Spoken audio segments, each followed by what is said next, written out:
যুক্তরাষ্ট্রের বাজারে যৌক্তিক ও বৈষম্যহীন শুল্ক চায় বাংলাদেশ। সচিবালয়ে ব্রিফিংয়ে কথা জানিয়েছেন বাণিজ্য উপদেষ্টা শেখ বশির উদ্দিন। তিনি বলেন, তৃতীয় ধাপের আলোচনায় বসতে প্রস্তুত ঢাকা, আর এই জন্য আগামী সপ্তাহে সময় জানাতে পারে দেশটি।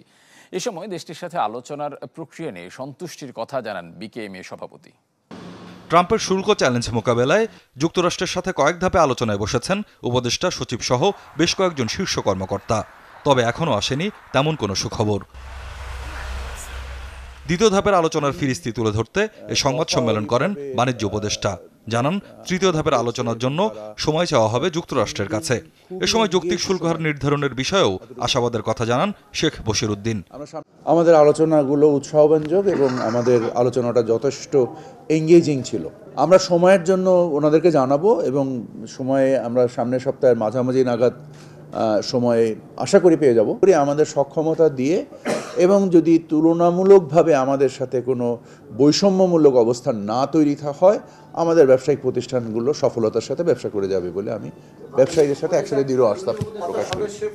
শুরু থেকেই শুল্কহার ইস্যুতে আলোচনা বা পরামর্শ না করার অভিযোগ তুলে আসছিলেন ব্যবসায়ীরা। তবে সংবাদ সম্মেলনে সে আক্ষেপ ভুলে বিকেএমইএ সভাপতি জানান, সরকারের উদ্যোগে সন্তুষ্ট ব্যবসায়ীরা। এ সময় বাণিজ্য সচিব বলেন, শুল্ক ধাক্কা কমাতে আপ্রাণ চেষ্টা করছে বাংলাদেশ। বাংলাদেশের উপরে যাতে এই পরিমাণ শুল্কের আঘাতটা না আসে, সেজন্য আমরা সর্বাত্মক চেষ্টা নিচ্ছি। আমাদের মাননীয় প্রধান উপদেষ্টা থেকে শুরু করে সবাই এটার ব্যাপারে খোঁজ খবরও রাখছেন। সরকারের পক্ষ থেকে এই বিষয়টা অত্যন্ত যথেষ্ট গুরুত্ব দিয়ে সর্বোচ্চ প্রায়োরিটি দিয়ে ওনারা এটা নেগোসিয়েশন করছেন এবং সকল বিষয়ে আলোচনা হয়েছে, এতটুকু আমি বলতে পারি। এবং আমরা স্যাটিসফাইড, ওনাদের যে আলোচনা যেভাবে করেছেন বা করছেন, এতে আমরা স্যাটিসফাইড। এ সময় দুদেশের বাণিজ্য ঘাটতি কমানোর বিষয়েও একমত হওয়ার কথা জানান বাণিজ্য উপদেষ্টা। আসসালামু আলাইকুম ওয়া রাহমাতুল্লাহ। স্বপ্নিল শাহরিয়ার শিশির, চ্যানেল 24, ঢাকা। সব দেশ